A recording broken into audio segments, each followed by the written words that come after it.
नायाब नल्ला नाम तो फिर भी समझ में आता है, लेकिन सरनेम बिल्कुल ऊपर से जाता है। मुझको किसी ने कमेंट करके कहा कि अपना सरनेम चेंज कर ले, कितना खराब है वो। मैंने उनसे कहा कि अपने माइंडसेट को चेंज कर ले, कितना खराब है वो। आप कोई मेरी बात सुनकर कहेगा कि आप तो उल्टा जवाब भी देती हो, और मेरा जवाब ये होगा कि सवाल उल्टा होता है। जब सवाल ही उल्टा हो तो जवाब सीधा कैसे आ सकता है। चले आए नल्ला का मतलब समझाती हूँ। हम रहते थे बॉम्बे में। बॉम्बे में नल्ला का मतलब होता है खाली, फारिग या फिर खराब चीज।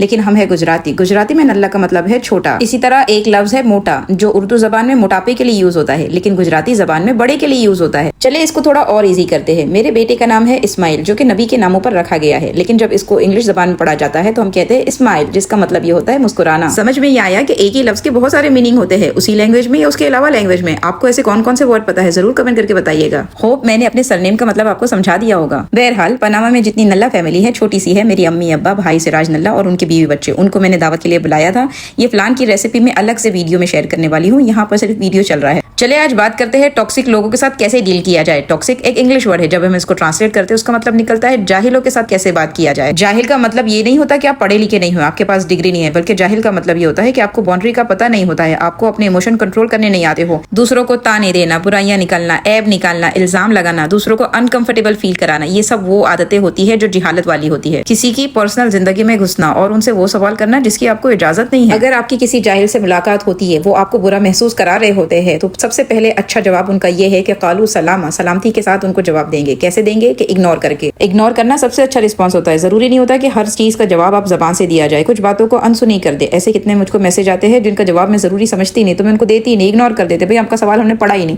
और पढ़ा भी तो हम इसका जवाब देना जरूरी समझते नहीं, तो इग्नोर कर देना ना सबसे अच्छा जवाब होता है जाहिलों के लिए। दूसरा ये कि अगर आपको लगे कि जवाब देना जरूरी है, अगर इनको जवाब नहीं दिया जाएगा ये दूसरों की इज्जतों को उठा लेंगे, तो अब जवाब देने का तरीका ये बताया गया कि आपने बिल्कुल state of mind, peace of mind के साथ जवाब दिया जाएगा, और जवाब भी ऐसे लहजे और ऐसे वर्ड का सिलेक्शन होगा जो कि पीसफुल हो, जो कि सलामती वाले हो। जैसे जिसने मुझको ये कहा कि अपना सरनेम बदले वो खराब है, मैंने उनसे कह दिया कि माइंडसेट बदले वो खराब है। अगर मैं चाहती तो इसके बदले बहुत कुछ कह सकती थी कि आप होते कौन है मुझको ये कहने वाले, आपका खुद का सरनेम क्या है, आपकी औकात क्या है, ये फजूल के जुमले बोल सकते थे। लेकिन बताया गया जब जवाब देना ही है तो सलामती वाला जवाब दिया जाएगा, वरना अगर आप जाहिलों की तरह जवाब देंगे तो उसमें आपको में फर्क ही क्या रहा। तीसरा, ऐसे लोगों के साथ डील करने का तरीका यह है कि आपको पता चल गया कि ये लोग हमेशा आपकी इज्जत को उछालते रहेंगे, इनको मजा आता है आपको बुरा महसूस कराने में, ये आपको हमेशा डिग्रेड करते रहेंगे, तो आपके लिए जरूरी है कि ऐसे लोगों से थोड़ा डिस्टेंस को बरकरार रखें। याकूब अलैहिस्सलाम ने भी अपने बेटे यूसुफ अलैहिस्सलाम को ख्वाब बताने अपने भाइयों से मना कर दिया था कि भाई इनके इरादे ठीक नहीं लगते, इनके सामने अपने ख्वाब को बयान नहीं करना। जब भाइयों ने कहा कि इनको भी हमारे साथ खेलने के लिए भेजे, तो याकूब अलैहिस्सलाम ने मना कर दिया, यानी दूरी को मेंटेन करके रखा है। चले तो जाहिलों से डील करने का तरीका तो पता चल गया, लेकिन ये भी पता कर ले कहीं जाहिल हम ही तो नहीं है, यानी हम दूसरों के ऊपर रख के ये वीडियो सुन रहे थे। एक बार वीडियो को फिर से जाए सुने, लेकिन अपने ऊपर रख के सुने